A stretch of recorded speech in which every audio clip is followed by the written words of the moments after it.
Hello friends, this video on DNF block elements part 21 is brought to you by examfear.com. No more fear from exam. So the question says for the first row transition metal E0 values are given for M2 to M. And there is an irregularity. If you see the value decrease and then increase here. Decrease, decrease, decrease and then increase here. So there are two irregularities here. We will tell why there is irregularity. So we are talking about irregularity for manganese to Mn plus 2. The value is nothing but plus 1.18 volt, right? I'm writing the oxidation reaction. This is all reduction values given. Copper to copper 2 plus E comes out to be minus 0.34 volt. There are various ways to answer the question. If you see, we can go by the electronic configuration also. If we talk about the electronic configuration of copper, copper is pretty stable, 3d10, 4s1. If we talk about the electronic configuration of copper 2 plus, this is 3d9, 4s0. This is not stable. This is stable because this is full filled, this is half filled, right? Thus Cu2 plus is not stable, but Cu is stable. So from not stable to stable, sorry, this is copper is stable to not stable. If you are having this reaction where the left hand side is not stable and right hand side is, sorry, the left hand side is stable and the right hand side is not stable, you actually have to provide the energy, and that's why E for this oxidation reaction is minus 0.34 volt, correct? And that's why this is a positive value and this is again not in the trend.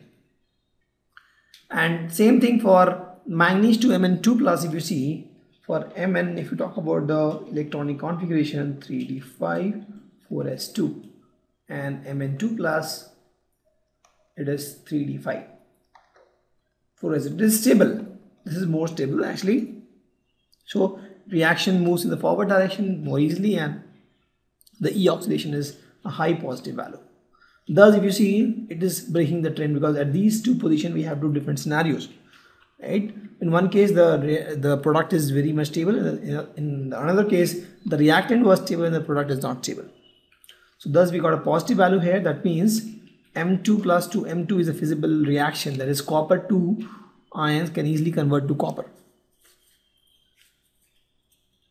Okay, if you want we can also see the same thing from the ionization energy. You see here for copper the next ionization energy, second ionization energy has increased so much.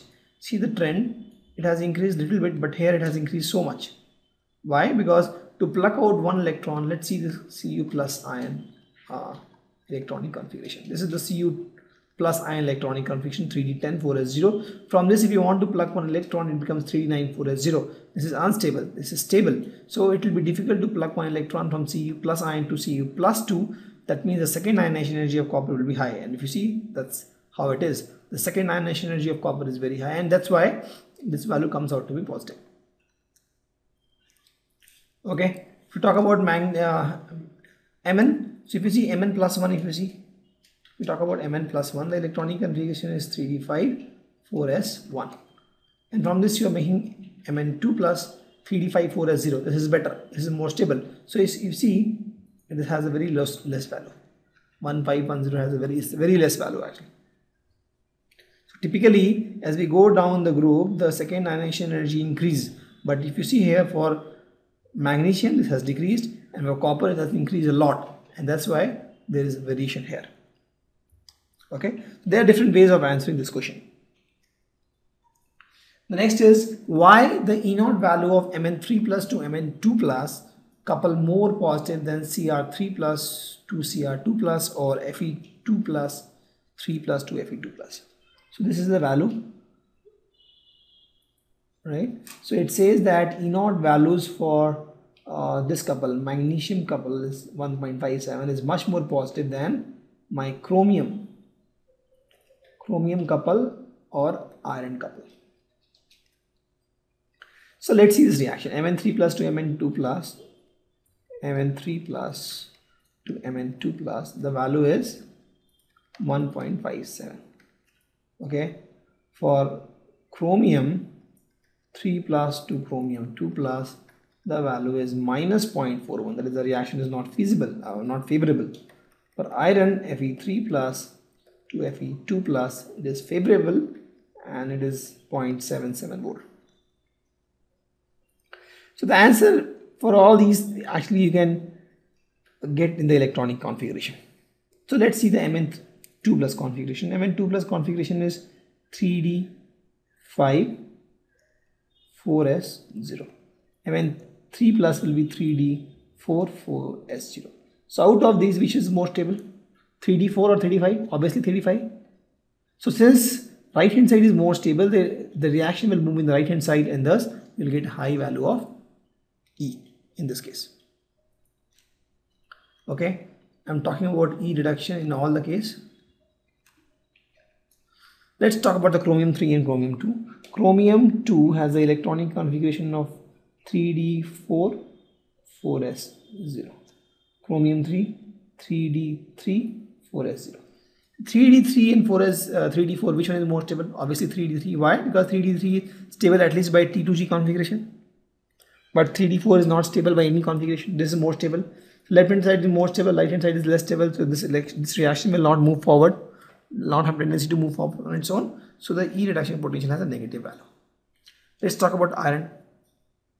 Fe2 plus, in case of iron, the electronic configuration is 3D6 4S2, and Fe3 plus is 3D5 4S0. This is all 0. Yeah, this is 3D5 4S0 and this is 3D6 4S0.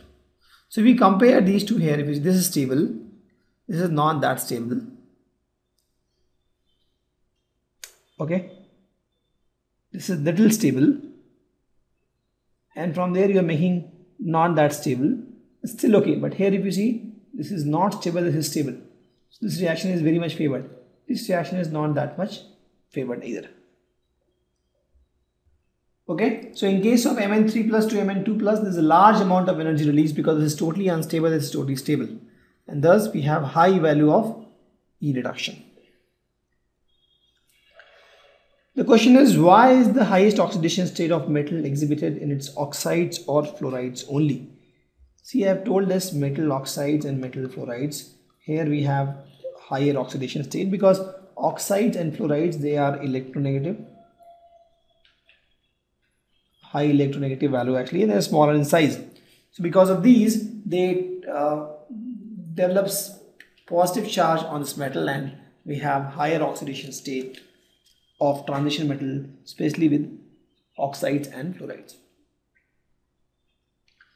Which is a stronger reducing agent, Cr2 plus or Fe2 plus, and why? So we have to tell which is a stronger reducing agent. That means which can oxidize itself, right? So something which has a higher value of Cr2 plus. So the one which will oxidize itself easily is a stronger reducing agent. So let's talk about chromium to chromium 3 and iron 2 plus to iron 3, right? Because these are the base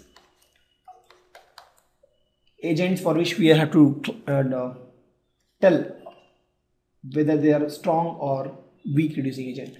So chromium to chromium plus 3 and iron to iron plus 3. Let's see the reaction.